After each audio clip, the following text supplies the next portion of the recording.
प्यारे दोस्तों, मैं सम्राट ढोके पुनः एक नए वीडियो के साथ आप सभी के बीच में उपस्थित हूँ। मुझे पूर्ण विश्वास है कि हमारे इन वीडियोस से आपको बहुत रोचक और उपयोगी जानकारी प्राप्त हो रही होगी और साथ ही साथ इन वीडियोस से आपके जीवन में एक सकारात्मक परिवर्तन भी आ रहा होगा। अगर वीडियोस अच्छे लग रहे हैं तो हमारे चैनल को सब्सक्राइब जरूर करें। साथियों, आज मैं एक ऐसी योजना की चर्चा करने जा रहा हूं जो अभी कुछ ही दिन पहले जिसकी शुरुआत मध्य प्रदेश के मुख्यमंत्री श्री शिवराज सिंह चौहान जी के द्वारा की गई। यह योजना लाडली बहना योजना के नाम से संचालित होगी और यह योजना महिलाओं के उत्थान के लिए मुख्य रूप से आधार बनाकर इसको शुरू किया जा रहा है। साथियों, इसमें जो बहनें लाभान्वित होंगी उनके साथ साथ यह टॉपिक उन कैंडिडेट्स के लिए भी बहुत महत्वपूर्ण है जो अभी प्रतियोगिता परीक्षा कॉम्पिटिटिव एग्जाम्स की तैयारी कर रहे हैं। स्पेशली आप अगर पीएससी की तैयारी कर रहे हैं तो पीएससी में प्रीलिम्स, मेंस और इंटरव्यू में इसके क्वेश्चन आप निश्चित रूप से देख पाओगे। इसलिए आज इस योजना की पूरी जानकारी यहाँ से आप समझ ले। साथियों, इस योजना की जो जानकारी है उसको हम निम्नलिखित बिंदुओं में उसका अध्ययन करेंगे। यहाँ पर सबसे पहले योजना का शुभारंभ की चर्चा करेंगे। दूसरा, योजना का उद्देश्य क्या है उसको देखेंगे। तीसरा, पात्रता, कौन कौन महिला इसके लिए पात्र हो सकती है। चौथी चीज है आवश्यक दस्तावेज, इसमें कौन कौन से दस्तावेज लगने वाले हैं उसकी भी चर्चा करेंगे। साथ ही साथ महत्वपूर्ण तिथियों की यहाँ पर जो शासन के द्वारा जानकारी दी गई उसको भी यहाँ पर मैं रेखांकित करूंगा। इसके अलावा इस योजना के लिए आवेदन कैसे किया जाता है, कहां से किया जाता है उसकी भी चर्चा करेंगे और अंततः हम निष्कर्ष पर यहाँ पर देखेंगे कि इस योजना का आखिर में सार उद्देश्य क्या है। साथियों, सबसे पहले हम चलते हैं शुभारंभ पर। इस योजना की शुरुआत 5 मार्च 2023 को भोपाल के जम्बूरी मैदान 5 मार्च 2023 को भोपाल के जम्बूरी मैदान में विशाल सभा के बीच में मुख्यमंत्री श्री शिवराज सिंह चौहान जी के द्वारा इस योजना की शुरुआत की गई और उन्होंने इस योजना की शुरुआत के साथ साथ योजना से संबंधित लगभग संपूर्ण जानकारी बहनों को वहां पर अपने संबोधन में प्रदान की। साथ ही साथ सबसे पहले उन्होंने एक बहना का फॉर्म भरकर, जो लाभार्थी है उनका फॉर्म भरकर इस योजना की विधिवत रूप से शुरुआत की। साथियों, इस योजना के अंतर्गत लाभार्थी जो बहना रहेगी उसको 1000 रुपए प्रति माह शासन के द्वारा प्रदान किए जाएंगे, अर्थात 12 महीने में 12,000 रुपए प्रदान किए जाएंगे। दोस्तों, अब हम इस योजना के उद्देश्य को समझते हैं। आखिर इस योजना को शुरू करने का क्या उद्देश्य है, शासन की क्या मंशा है। तो उद्देश्यों को कुछ बिंदुओं में देखते हैं। सबसे पहले महिलाओं को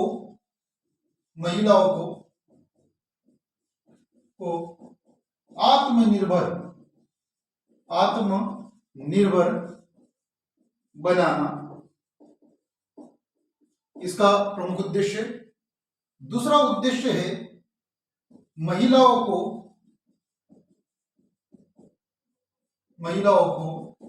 आर्थिक रूप से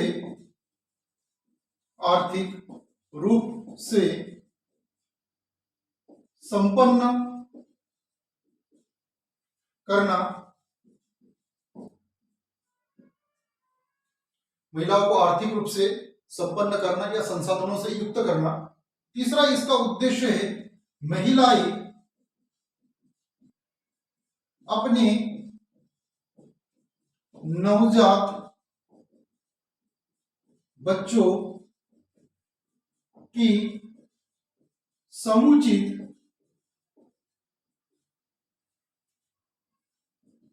देखभाल, अर्थात बच्चों का भरण पोषण कर सके। प्रमुख रूप से इसके जो प्रमुख जो उद्देश्य है, 3 उद्देश्य है। महिलाओं को आत्मनिर्भर बनाना, दूसरा महिलाओं को आर्थिक रूप से कहीं ना कहीं सक्षम संसाधनों से युक्त करना, और साथ ही साथ महिलाएं अपने नवजात बच्चों की समुचित देखभाल कर सके, अर्थात बच्चों का भरण पोषण कर सके। क्योंकि कई बार न्यूज़पेपर में आता है या समाचारों में आता है कि कुछ जो ग्रामीण अंचल है वहां पर बच्चे कुपोषण का शिकार पाए जाते हैं। तो कहीं ना कहीं इस प्रकार की राशि अगर महिलाओं के पास उपलब्ध रहेगी तो वे अपने बच्चों को भरपूर भोजन अर्थात पोषण करा सकती है। साथियों, अब हमारा अगला बिंदु है पात्रता। अब पात्रता में ये देखा जाएगा कि समाज की कौन कौन सी महिला ऐसी है जो इस योजना के लिए पात्र मानी जाएगी। इनको कुछ बिंदुओं में हम यहां पर समझने का प्रयास करते हैं। जैसे कि वे सभी महिलाएं जो विवाहित, विधवा,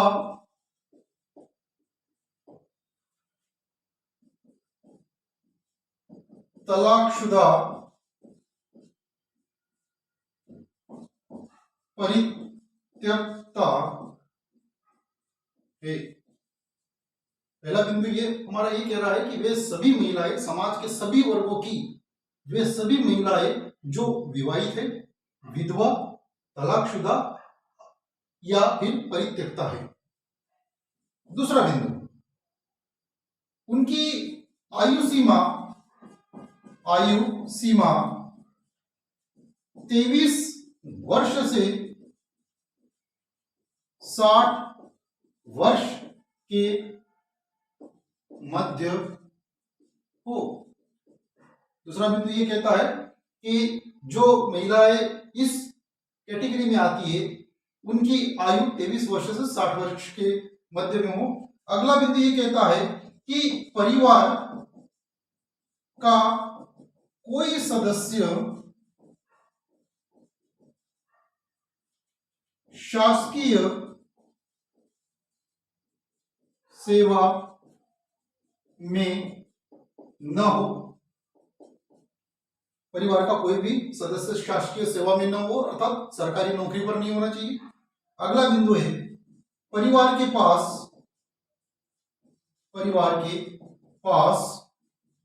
5 एकड़ से अधिक भूमि न हो। परिवार के पास 5 एकड़ से अधिक भूमि नहीं होनी चाहिए। इसके अलावा परिवार का कोई सदस्य आयकर दाता न हो। परिवार का कोई भी सदस्य आयकर दाता न हो, अर्थात इनकम टैक्स रिटर्न फाइल न करता हो। अगला बिंदु है परिवार के पास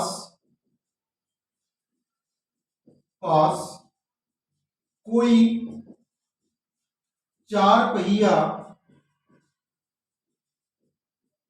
वाहन न हो। जी हाँ दोस्तों, ये प्रमुख रूप से हमने यहां बिंदु लिखे हैं कि वे सभी महिलाएं, समाज के सभी वर्गों की महिलाएं जो विवाहित है, विधवा, तलाकशुदा, परित्यक्ता है, वे इसके लिए पात्र मानी जाएगी। उनकी आयु 23 वर्ष से 60 वर्ष के मध्य होनी चाहिए। परिवार का कोई सदस्य शासकीय सेवा अर्थात सरकारी नौकरी में नहीं होना चाहिए। परिवार के पास 5 एकड़ से अधिक भूमि नहीं होनी चाहिए। परिवार का कोई सदस्य आयकर दाता नहीं होना चाहिए और परिवार के पास कोई 4 पहिया वाहन नहीं होना चाहिए। ये इस योजना की पात्रता के प्रमुख बिंदु है। जो इन बिंदुओं को फॉलो करेंगे या इन बिंदुओं का पालन करेंगे वे ही इस योजना का लाभ उठा सकते हैं। दोस्तों, अब हमारे अगले बिंदु पर हम आ चुके हैं और यह है आवश्यक दस्तावेज। इस योजना का लाभ लेने के लिए हमारे पास निम्नलिखित दस्तावेज होने चाहिए। सबसे पहले आधार कार्ड, जो भी लाभार्थी बहना होगी उनका स्वयं का आधार कार्ड होना चाहिए। साथ ही साथ पैन कार्ड। अगला बिंदु है समग्र आईडी।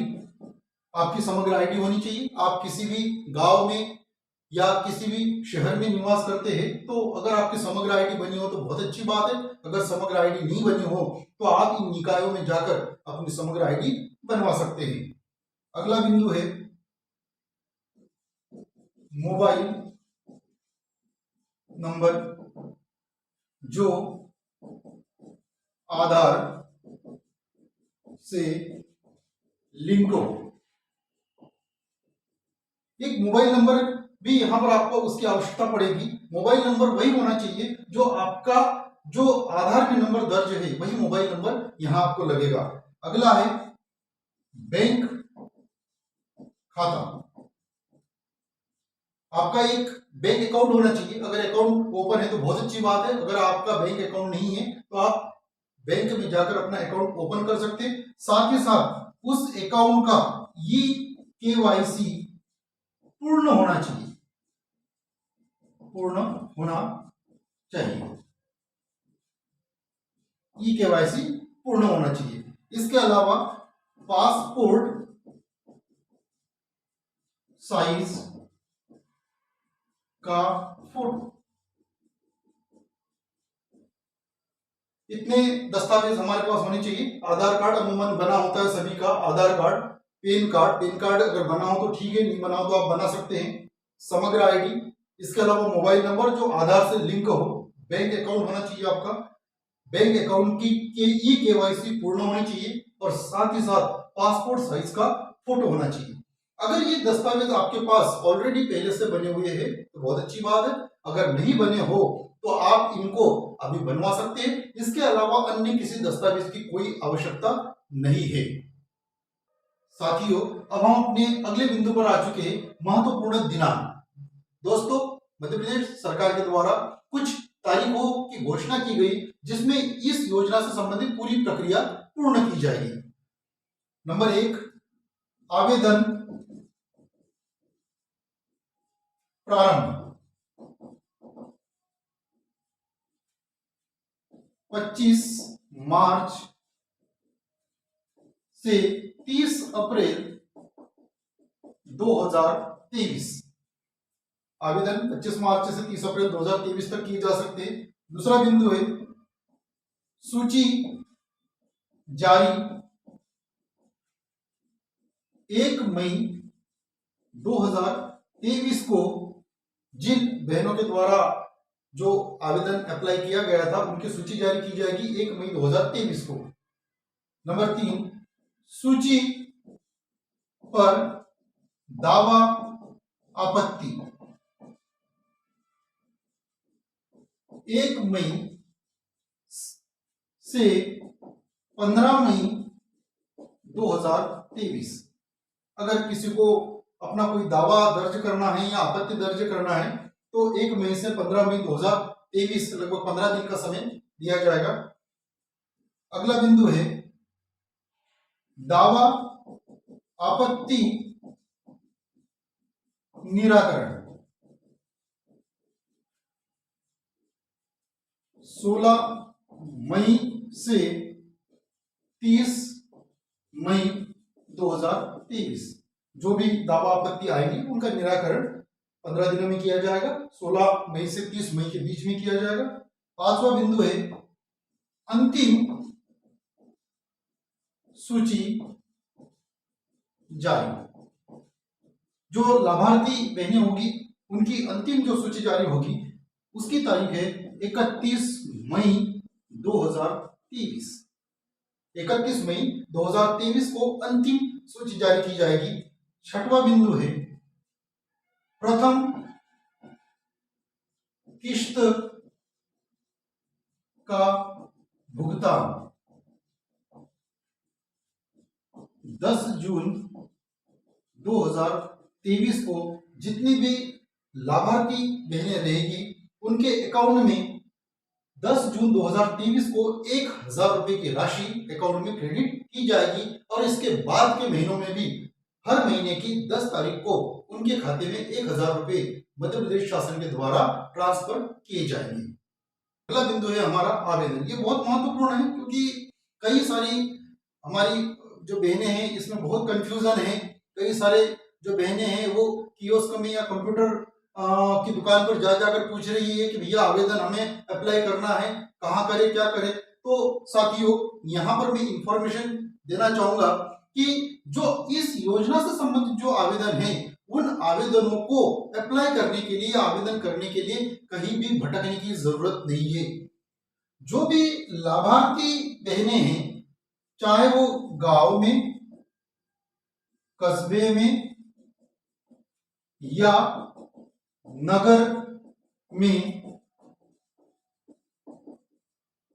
निवास करती है, कोई भी लाभार्थी जो बहनें हैं गांव में, कस्बे में या नगर में जो उनका निवास स्थान है, जहां भी वो निवास करती है, तो उनके आसपास या उनके गांव में या कस्बे में या उनके वार्ड में इसका बाकायदा कैंप लगाया जाएगा। कैंप लगाया जाएगा,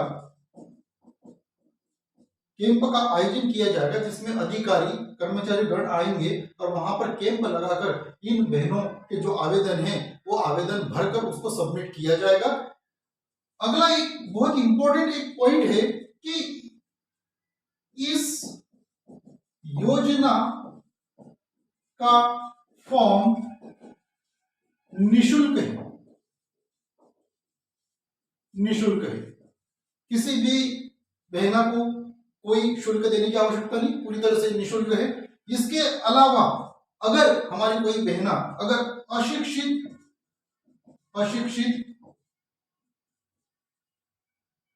लाभार्थी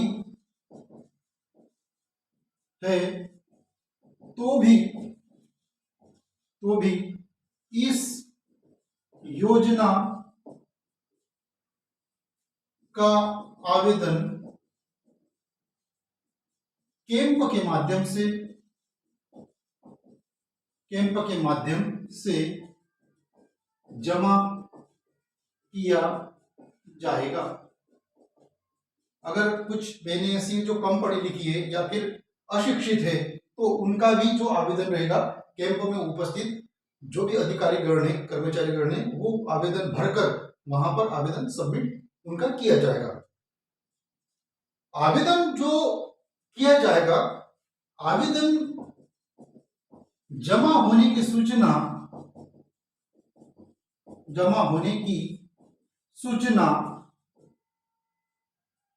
दिए गए मोबाइल नंबर पर एसएमएस से दी जाएगी। अगर किसी लाभार्थी बहना के द्वारा आवेदन जमा किया गया है तो उसकी एसएमएस से जानकारी, जो मोबाइल नंबर दिया गया था उस मोबाइल पर एसएमएस से जानकारी दी जाएगी। तो आवेदन अप्लाई करने के लिए कहीं भी भटकने की जरूरत नहीं, न किसी से डरने की कोई जरूरत है और न ही यहाँ पर कोई शुल्क आपको देने की आवश्यकता है। साथियों, अब हम अपने अंतिम बिंदु पर आ चुके हैं। निष्कर्ष के तौर पर यही कहा जा सकता है कि जो लाडली बहना योजना जो शासन के द्वारा शुरू की गई, निश्चित रूप से महिलाओं को सबल प्रदान करने में, उनकी समृद्धि में, उनके सर्वांगीण विकास में कहीं ना कहीं ये योजना मील का पत्थर साबित होगी। और आप सभी से मेरा यही निवेदन है कि अगर आपके घर परिवार में, आपके अड़ोस पड़ोस में या आपको कहीं पर भी ऐसे कोई परिचित बहना मिलती है जो आपको लगता है कि इस योजना के दायरे में आ सकती है, तो आप जरूर उन्हें इसकी संपूर्ण जानकारी प्रदान करने का कष्ट करें और साथ ही साथ इस योजना से जोड़ने का कष्ट करें। बहुत बहुत धन्यवाद।